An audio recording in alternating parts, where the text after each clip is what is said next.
김계홍의 인생 스케치.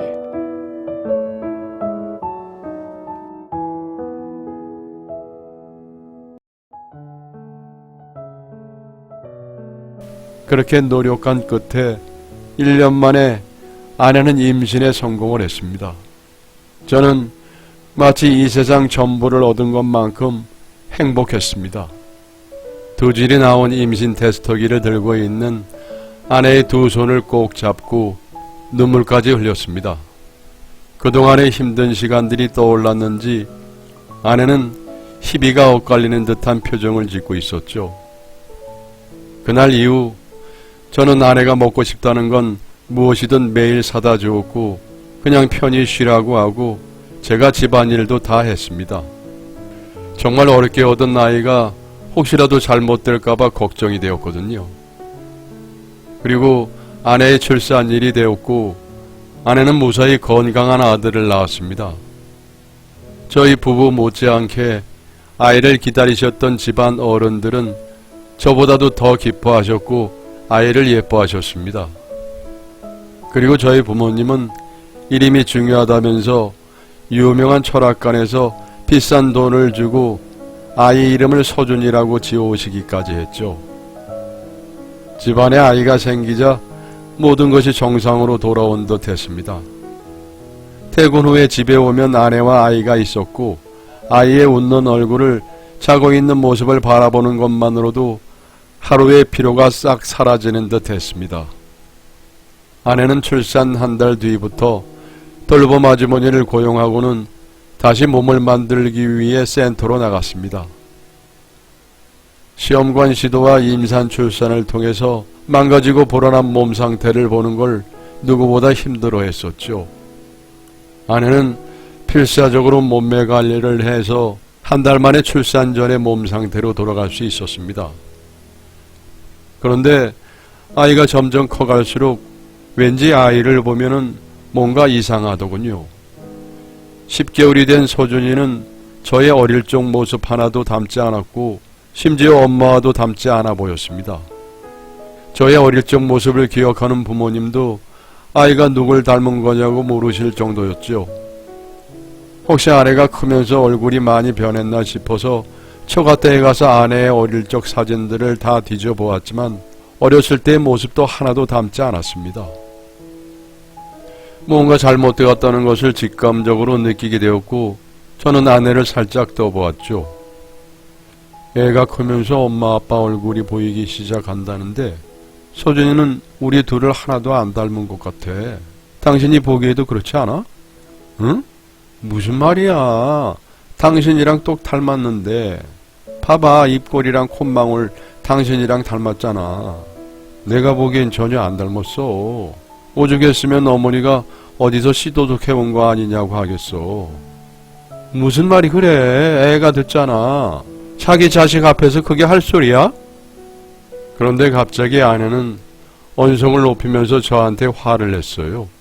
그 모습을 보고 저는 더 이상하다고 느꼈습니다. 결국 저는 아내 몰래 친자 확인을 하기 위해 아이와 제 머리카락을 떼어 유전자 검사를 받았습니다. 유전자 검사 결과를 기다리는 동안 정말 초조했습니다. 저는 매일 밤 자면서 저의 착각이를 바랬죠. 그리고 결과가 나왔다는 문자를 받고 결과지를 가지러 갔습니다. 그런데 제 손에 받아들인 결과지에는 친자식으로 볼 수 없다 라고 나왔습니다. 이때까지만 해도 저는 아내를 믿었습니다. 혹시라도 병원의 실수로 아이가 바뀌었을지도 모른다고 생각을 해서 병원을 찾아가 확인을 해보려고 했지요. 그래서 그날 밤 아내에게 가서 결과지를 보여주었습니다. 아이가 우리를 너무 안 닮아서 내가 유전자 검사를 해봤는데 그런데 내 자식이 아니라네. 뭐? 그게 무슨 말이야? 나 몰래 유전 검사를 했다고? 전에 나보고 다른 남자애냐고 물어보더니 그게 정말 진심이었어? 이 애는 내 아이 맞아. 당신을 의심하는 게 아니라 혹시 병원에서 아이가 바뀔 수도 있는 거잖아. 우선 같이 산부인과 가서 확인을 해보자고. 제가 아내에게 계속 산부인과에 가보자고 이야기를 했더니 결국 궁지에 몰린 아내는 체념한 듯 모든 것을 자백했습니다. 놀랍게도 아내는 시험관 시술 기간 동안에 센터에서 만난 남자와 임신을 목적으로 외도를 했던 겁니다. 저는 아내의 그 말에 하늘이 내려앉은 기분이 들었습니다. 아무리 아이가 갖고 싶은 마음은 이해하지만 어떻게 저 몰래 그럴 수 있냐고 화를 냈어요. 그 남자 서울대 출신이야. 당신보다 좋은 유전자라고. 당신도 당신 부모님도 서준이 얼마나 이뻐했어. 그냥 당신만 눈 감아주면은 모두가 행복할 수 있어. 급기야 아내는 말도 안 되는 헛소리를 짓거리더군요. 뭐? 눈을 감아줘? 당신 제정신이야? 부모님은 당연히 내 핏줄인 줄 알고 예뻐하시는 거잖아. 다른 놈 자식이면 그렇게 예뻐했겠어? 그리고 내가 유전자 검사를 하지 않았으면 평생 정말 내 자식인 줄 알고 키웠을 거 아니야.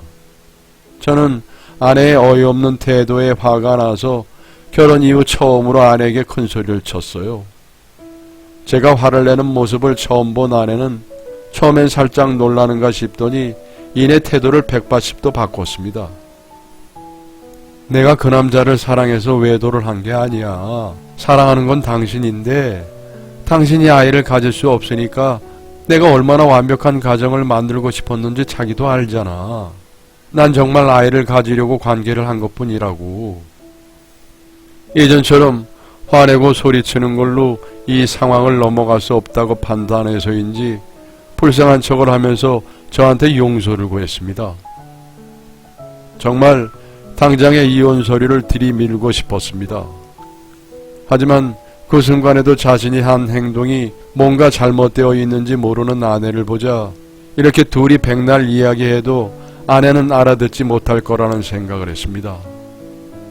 그리고 내가 당한 만큼 아내에게도 복수를 해야겠다는 생각이 들었어요. 그래서 전 우선 그날은 아내를 이해해 주는 것처럼 넘어갔습니다. 그리고 아내가 저에게 말한 것들을 토대로 아내의 상간남이자 서준이의 친아빠를 찾아냈죠. 두 사람에게 어떻게 복수할지 정말 많이 고민을 했습니다. 그리고 2달 후 예정된 아이의 돌잔치 때 많은 사람들이 모인 자리에서 그들의 행동이 잘못되었음을 알려주기로 계획을 세웠죠. 평생 한 번뿐인 돌잔치야. 서준이가 비록 내 아이는 아니지만 나 정말 내 아이처럼 사랑해주면서 키우려고. 내가 마음으로 낳은 내 아이인 만큼 돌잔치는 크게 했으면 좋겠어. 사람들 사랑을 듬뿍 받아야 아이가 건강하게 잘 큰데. 당신 친구들이랑 회사 사람들도 다 부르자. 아내는 아이의 돌잔치를 좋은 곳에서 성대하게 하는 것에 기뻐했습니다. 그리고 제가 아이를 마음으로 받아들이고 친자식처럼 키우겠다는 말에 아내는 모든 게 잘 돌아가고 있다고 느끼는 듯 했습니다. 그리고 돌잔치가 가까워질 때쯤 저는 아이의 친아빠에게 찾아갔습니다. 실제로 만나보니 정말 서준이와 똑 닮은 남자더군요. 저는 그 사람에게 아이의 존재에 대해서 알렸습니다. 처음에 그 남자는 자신의 아이가 존재한다는 것을 부정했어요. 하지만 제가 사진을 들이밀자 자신을 닮은 아이를 보고 한동안 말을 잇지 못하더군요. 그래서 제가 믿기 힘들면 우선 유전자 검사를 해보자고 제안했고 그 자리에서 그 남자는 머리카락 몇 개를 뽑아서 주었습니다. 그리고 며칠 뒤 상간남에게는 유전자 검사 결과가 나왔다고 말을 하고 돌잔치가 열리는 곳으로 오라고 말을 해두었습니다. 그렇게 제가 계획한 복수는 착착 잘 진행이 되어갔죠. 그리고 돌잔치 날이 되었고 정말 많은 사람이 모였습니다. 상간남도 한쪽에 자리를 잡고 앉아 있었습니다. 홀에 사람들이 대부분 모여 있을 때 돌잔치 행사가 시작이 되었고 불이 켜진 홀의 대형 화면이 켜지자 사람들의 시선은 화면을 향했습니다. 저는 서준이의 사진과 상간남의 사진을 커다란 스크린에 동시에 띄웠습니다. 사람들이 웅성거리기 시작했고 저는 마이크를 켰습니다.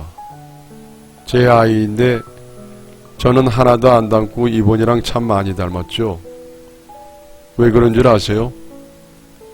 그러자 옆에 서 있던 아내가 제 손에서 마이크를 뺏으려고 노력했습니다. 저는 그런 아내의 팔을 뿌리치고 말을 이어갔지요. 왜냐하면 이 아이는 제 핏줄이 아니기 때문입니다. 저는 스크린에 유전자 검사 결과지를 띄웠고 이미 과학적으로 누가 진짜 부모인지 확인됐다고 폭로를 했습니다. 사람들은 순식간에 여기저기서 웅성거렸어요. 그날 돌잔치는 아수라장이 되었습니다. 아내는 소준이를 안고 한복을 입은 채 홀을 떠났고 그 뒤를 상간남이 뒤따라갔습니다. 그날 이후 저는 미리 조사해둔 변호사와 함께 아내와 상간남에게 소송을 걸었습니다. 당연히 재판은 제가 승소했고 혼인 파탄의 전적인 책임이 아내에게 있다고 이혼 소송에서도 위자료를 받고 이혼하였습니다. 처음 아내를 만났을 때는 아내가 이렇게 변할지 몰랐습니다. 아무래도 운동도 일도 가정도 모든 것을 완벽하게 하고 싶었던 아내의 탐욕이 급기야는 그녀의 이성적 사고를 망가뜨리고 이런 회개망측한 일을 저지르게 한 것이 아닌가 생각됩니다. 뻐꾸기가 남의 둥지에 알을 낳으면은 본래 둥지 주인 새는 그게 뻐꾸기 알인지 모르고 품어서 부화시켜주고 그럼 그 새끼 뻐꾸기는 본래 둥지 주인의 알들을 바깥으로 밀어내서 떨어뜨려 버립니다. 한번타면 저도 뻐꾸기에 속아 남의 새끼를 키운 새와 같이 될 뻔했습니다. 그 일이 지나고 어느새 8년이 지났습니다. 그 후 저는 한동안 이성을 만나지 못했습니다. 저에게도 충격적인 이혼 후 쉽게 다른 사람을 만나기 어려웠으니까요. 그때 저를 회복시켜준 것은 음악이었습니다. 운동을 하는 모든 사람들이 그렇다는 건 아니지만 그 일 이후로 운동하는 여자를 만날 용기가 없었던 저는 음악 심리 치료를 받고 나서야 많이 좋아졌습니다. 그리고 음악을 좋아하는 한 여자를 만나게 되었고 그녀와 재혼을 하게 되었습니다. 물론 저는 그녀에게 저의 상태에 대해서 저의 이혼에 대해서 모두 말해 주었습니다.